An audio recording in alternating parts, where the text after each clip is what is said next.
morning, Knicks Nation. Today is Monday. It is the 30th day of August 2021. I hope you're COVID free today and healthy. I hope the needs of you, your family are being met in terms of food, shelter, clothing, as well as good health. Blessings upon those that work in the healthcare field, trying to save lives, even sometimes at the expense of their own. Blessings upon those that pick up garbage for us to keep our places clean, and those that make deliveries for our convenience. Double blessings on those trying to deliver and help men and women, boys and girls, children, babies, and adults from human trafficking, sex slave operations, pedophilia, molestation, child pornography. Blessings upon those trying to help these unfortunate ones, and curses upon those that support these industries. Finally, blessings upon those that are trying to help the homeless. 600,000 homeless people in the United States, and the numbers are growing. Millions around the world, including in Haiti and Philippines. Blessings upon those trying to help, and double blessings on those people themselves who are suffering these things, for theirs is the kingdom. As we're getting ready to go into the New York Knicks 2021-2022 season, I wanted to examine teams that had won championships with the power forward being the number one option or being dominant. Now, we had talked in a previous video that Julius Randle, at least at this point, had not shown himself to be a number one option. But I don't want to sleep on Julius Randle. I don't want to underestimate him, because he really surprised everybody last year with what he did in terms of his overall game. I mean, obviously, he improved tremendously. Prior to last year, Julius Randle could always score. He could always rebound. His defense was definitely suspect prior to last year. His IQ, basketball IQ, was definitely suspect prior to last year. And his role as a leader of a team that could make a deep playoff run was suspect. But last year, all of that changed. He became a really good defender. He's always had the athletic ability to be a really good defender. Well, under Tom Thibodeau, he became a really good defender last year. His IQ definitely improved. His shooting and rebounding, his scoring was always there, but last year he became a really viable 3-point shooter and changed his whole game. And led the team to a very surprising 41-31 season. Surprising most people, not surprising to me too much, but they really surprised a lot of people. And then people were saying that this was a one-off, like a fluke, that this wouldn't happen again. I don't put that past Julius Randle to duplicate that. I don't think it's fair. I wouldn't expect him to shoot above 40% from three again this year. If he did, that would be tremendous. But I am expecting improvement on the IQ. I'm expecting improvement, more improvement on the defense, continually play defense, to be a leader. I think he's taken on that role, and I respect him for that. So what we want to know is, when teams have a four that's the dominant guy, the guy is the go-to guy, how have they won championships? Well, we just saw with very recent history, because the Milwaukee Bucks were led by a four. The Freak is a four, and they won a championship. How did they win it? Well, you had dominance from the Freak, tremendous dominance in the playoffs. You had supporting role of Chris Middleton. He did that so well that there's some people that was thinking that he was the number one option. Chris Middleton was never the number one option, but he was a definite dynamic scorer on the wing for the Milwaukee Bucks. They had other players that were filling in. They all played really good defense. And of course, they had Drew Holiday at the guard spot. All of these people played very important roles, and Brook Lopez played a good, important role as well. So they had a tremendous supporting cast around the dominant four, which was Giannis Antetokounmpo. Prior to that, you had with teams that won with a dominant four that was just the main guy. You had Tim Duncan, you had Dirk Nowitzki. Both of those cases, again, supporting cast was good, bench was good. They had another go-to scorer that could help them. In the case of Dirk Nowitzki, you had Jason Terry at that time that was coming off the bench, another go-to scorer. The Jet was a go-to scorer. You had also, of course, for Tim Duncan, you had Manu Ginobili and you had Tony Parker as well, that they can count on as go-to scorers. All of those teams, Milwaukee and Dallas, and of course Spurs, played tremendous defense. There was tremendous ball movement, on both of those times. And of course, the dominant player did what he was supposed to do in the playoffs. Now, this past season, everybody's all, there are a lot of, ignorant fans, short-sighted, ignorant fans. They look at one playoff series or one year, and this is the guy's career now. Julius Randle did not play well in the playoffs against the Atlanta Hawks. They game planned for him. It was his first playoffs, basically, in his career. So it was an experience everybody has to learn. If you look at Michael Jordan, I think they lost in the playoffs 6 or 7 years before he won the championship. Okay, so it wasn't like these guys don't just always step on the court and just win championships and know how to play in the playoffs. And so this was Julius's first playoffs. Now, one thing I can guarantee you, he has learned from this playoff loss. He has learned from it. Not just him. The sidekick, R.J. Barrett, has also learned. R.J. was only 20 years old last year in the playoffs. So you're going to have a step up in the game of R.J. that's going to relieve the pressure off Julius. But of course, not just that.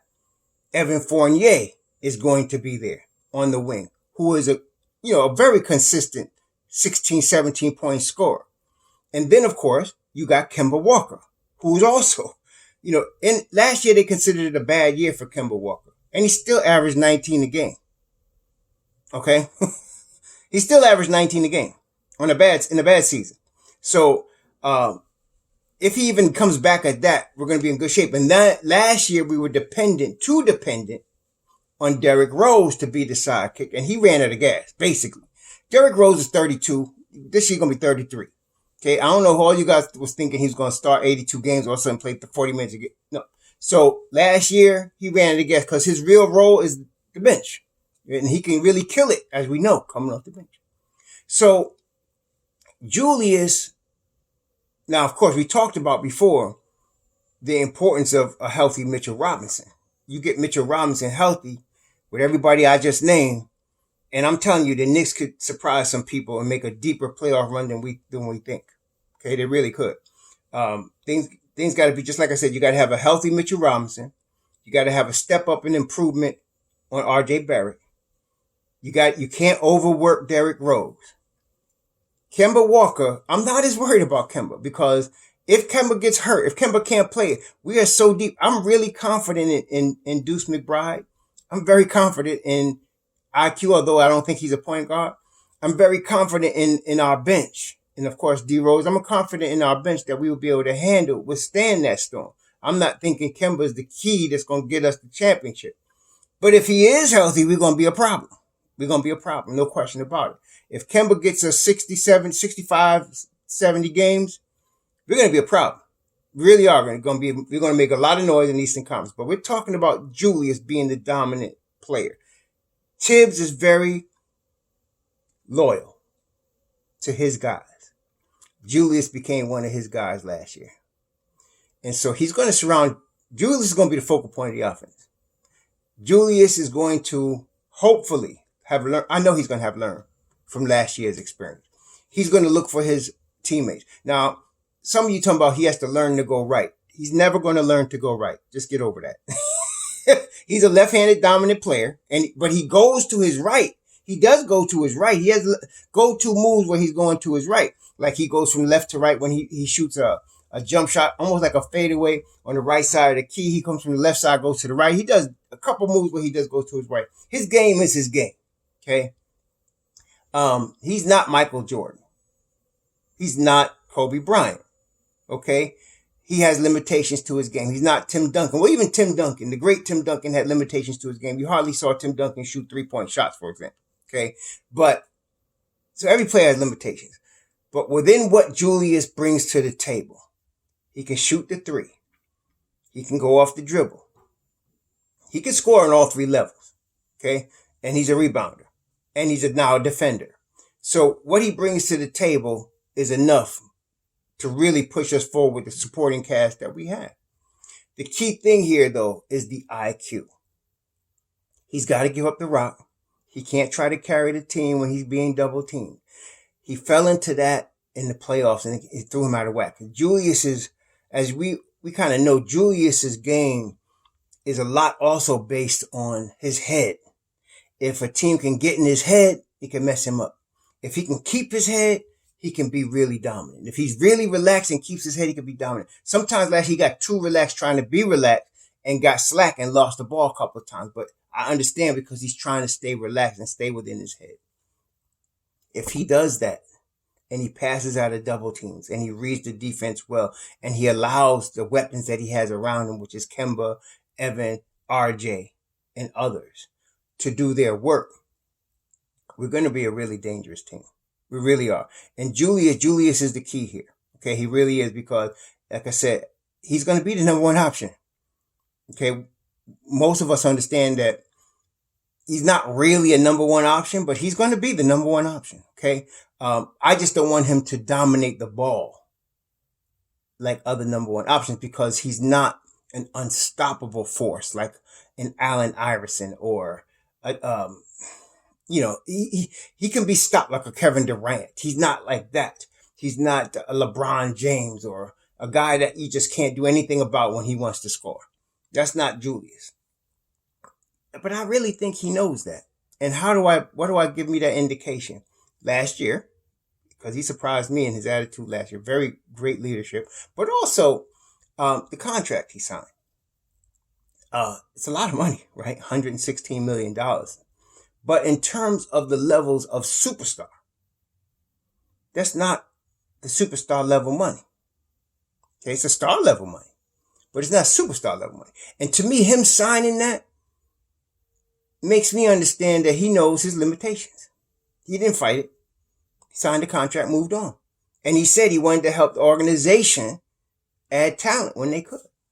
So that tells me he's smart. He's not, Julius is no dummy. He knows the situation and he understands what it's going to take to win. Last year was the first taste of the playoffs. Now, this year, we got answers, for Trae Young. We got answers for Atlanta Hawks. We got answers for everybody, really. Okay? It's just that we got to hope everybody stays healthy, Mitchell Robinson, right? We need Mitchell Robinson healthy. Okay? Yes, Taj Gibson and Nerlens Noel did a tremendous job last year. But let's not fool ourselves. Neither of them are Mitchell Robinson. Okay, so we get a healthy Mitchell Robinson, we're going to be really good. So Julius, I guess what I'm saying is we could really go farther than people are thinking if Julius Randle makes the steps forward. And he doesn't have to make big steps. All he has to do is simple things.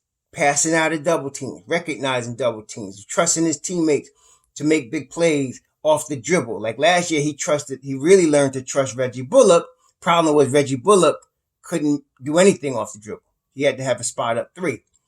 This year, you got Evan Fournier. You got Kemba Walker, along with a Derrick Rose, along with RJ Barrett. That could all go off the dribble. Okay, so I'm expecting, I predicted 50 wins. But I'm going to tell you, I wouldn't be surprised if they exceed that. I wouldn't be surprised if they exceed that because of Julius. A healthy Mitchell Robinson and Julius to me. I know everybody's looking at Kemba, and I know Kemba's really good, and I know he's going to really help us. But then again, you could have put almost anybody in there instead of Elfrid Payton, and we'll be doing much better. But yeah, Kemba's going to help. D Rose, of course. McBride's he's going to push for minutes. We're going to be good. You got Alec Burks coming off the bench still. And then there's a couple of other Florida State kids. They got Aaron Sims and they got Aaron Sims coming now from Clemson, and they got Bacon from Florida State. We're going to have a deep team. So we're going to be pretty good. Even with injuries, we're still a playoff team. But if we can be healthy, especially like again with Mitchell, and if Julius can take the next step in his progression, and I'm telling you, I won't sleep on Julius because he's going to remember, it's stinging him. That last playoffs is stinging him. What I also liked about Julius is if you remember, the first year he came here, when he came to the Knicks, it wasn't quite a disaster, but it was bad. It was bad. Like all his flaws were being exposed. But like a grown man, he stood up and he took accountability and said it was my fault. He did. Okay. I like that. And then he came in the next year and took it upon himself to get better. That's character right there. So with Tom Thibodeau, with the team of coaches, including Kenny Payne and Johnny Bryant behind him, and him being stung by that last, you think he wasn't embarrassed by Atlanta beating us 4-1? Yeah, he was. You think he's not going to make improvements and come back better? I believe he is. And so, along with a healthy Mitchell, to me, key is Julius. They're going to go to him. He is going to learn to read the defense. Believe me, he's going to watch the film. He's gonna know what he needs to do. And now he's got weapons. Again, with Kemba, with Evan. Then I think RJ's taking a step forward. And then you still got Derrick Rose coming off the bench. And don't sleep on Deuce McBride. And you still got Emmanuel quickly. Don't slip on these guys. Then, of course, we know about our boy Obi. We're expecting Obi to make steps forward also this year after what we saw in the Summer League. So it's more of a team this year, I guess is what I'm saying. And Julius is going to still be the focal point, but he's not going to be the number one option the way other number one options are, where you're just depending on him to carry you. There's going to be times in the season when he's going to be able to do that. He did it last year, but we're more of a team this year. We really are. And so as quickly as Evan Fournier and Kemba Walker can get acclimated to the system, and I don't think that's going to take long. It's going to probably be by the middle of the season when they really are in stride. We're going to be a really dangerous team, y'all. The Knicks are going to be good. I'm not going to argue with the Knicks haters that always, last year there was a bunch of people talking about 20 wins, 25 wins, and this year the same people talking about play-in and all that. Okay, I'm not even dealing with y'all. But those of us in the know, we're going to be really good this year. And the Knicks could be a threat in the East. I'm just telling y'all, they really could. I'm saying 50 wins. I'm sticking with that. But I'm going to I reserve the right to reevaluate by the time we get to 41 games. Because I may have to go higher on that. Because, and especially if they don't, like I said, if Julius is healthy and Mitchell Robinson is healthy, we're going to be really good, y'all. So I'm expecting Julius to be one of those power forwards that lead our team. But not as dominant as others. But I want to see, this year is going to be important because last year, like I said, was his first playoffs, first experience with that type of intensity. I suspect, my belief is that he's going to respond positively to it and learn from it. The next evolution, the next step in the evolution of Julius is in the playoffs to be dominant. Okay. And with the team that we got now, I think it will allow him to do that. It would allow him to do that. So, because Kemba's playoff tested. Okay. So is Evan Fournier, actually. So they both of those guys have played in playoffs before. And so it's not going to be new to them. Then, of course, you got your veterans like your Alec Burks. So, and your Taj Gibson. So, I love this team, y'all. No more trades. We don't need to trade anybody. I don't want Miles Turner anymore. I'm very happy with Mitchell Robinson. Let's stick with what we got. And let's see how far this team could go. That's really, I want to see how far this team could go. The most important thing aside from the health is the fact that all of the players, especially the leaders, are bought in to Tom Thibodeau. They bought into him. See, in the past, whenever Tom has been fired from Chicago or when he got fired from Minnesota, he started losing some of the players. They weren't bought in, especially in Minnesota. In Chicago, he had the players because the main player was Derrick Rose and Joakim Noah, and they bought in. Well, now you got the main players, RJ, Julius. They're bought in. Okay, Mitchell Robinson, they're bought in.